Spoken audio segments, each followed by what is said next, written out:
رحم۔ سردیوں کی ٹھٹھرتی رات میں ہوا اس کے چہرے پر سوئیوں کی طرح چبھ رہی تھی۔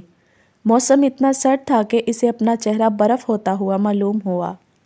رات کے 8 بجے کے قریب عشاء کی نماز ادا کرنے کے بعد وہ تیز تیز قدم اٹھاتا ہوا گھر کو لوٹ رہا تھا۔ مسجد سے 50-60 قدم کے فاصلے پر 2-3 گلیاں چھوڑ کر جیسے ہی وہ ایک چوراہے پر پہنچا، اس نے کسی کے کراہنے کی نہایت مدھم آوازیں سنیں۔ وہم جان کر اس نے اپنے سر کو ہلکا سا جھٹکا دیا اور قطع قدموں کو دوبارہ تیز کر دیا، لیکن وہ 3-4 قدم بھی آگے نہ رکھ پایا تھا کہ کراہنے کی آوازیں دوبارہ اس کے کانوں سے ٹکرائیں۔ ان کراہوں میں رگوں میں جماعت دینے والی سردی کی وجہ سے کپکپاہٹ بھی موجود تھی۔ یہ دردناک آوازیں سن کر اس کا اپنا جسم کانپ اٹھا۔ اسے ایسے محسوس ہوا کہ جیسے کوئی اسے مدد کے لیے منت سے بلا رہا ہے۔ اس کے قدم وہیں رک گئے۔ کراہیں اسے آگے جانے سے روک رہی تھیں اور اپنی طرف کھینچ رہی تھیں۔ اسی لمحے اسے گرم گرم لحاف کا خیال آیا اور ساتھ ہی اسے ایسا لگا گویا اسے کوئی اندیکھا خوف روک رہا ہو اور کہہ رہا ہو، میاں ایسی سردی میں کیوں اپنے بستر کی گرمی اور میٹھی نیند کا مزہ برباد کرتے ہو؟ تمہیں مدد کرنے کی کیا ضرورت ہے؟ رہ گئی بات نیکی کی تو اس بارے میں پریشان ہونے کی کوئی حاجت نہیں ہے۔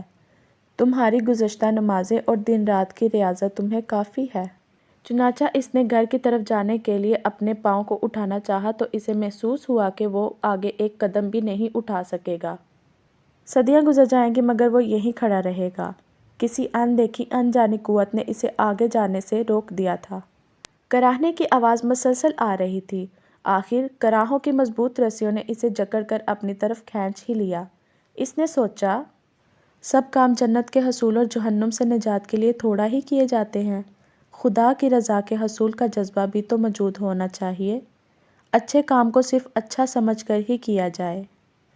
اس نے محسوس کیا جیسے اس کا بوجھ کسی اور نے اٹھا لیا ہو۔ تب اس نے آواز کی سمت میں چلنا شروع کر دیا۔ دائیں ہاتھ کی گلی میں 10 قدم دور نالی کے ساتھ اس نے بلب کی روشنی میں 3 ننھے اور نالی کے پانی میں بھیگی بلی کے بچوں کو دیکھا۔ وہ ساتھ کی ٹوٹی ہوئی دیوار میں اینٹوں کے ساتھ لگے سردی سے کانپ رہے تھے۔ اسے ان بچوں کی اس حالت پر بہت رحم آیا اور اس نے فوری طور پر ان بچوں کی مدد کرنے کا فیصلہ کیا۔ چنانچہ اس نے ان تینوں بچوں کو جو گندے پانی میں لتھڑے ہوئے تھے اٹھایا اور اپنی اس نئی اور گرم چادر میں لپیٹ لیا جو اس کے ابا جان بڑے اہتمام سے اس کے لیے لائے تھے۔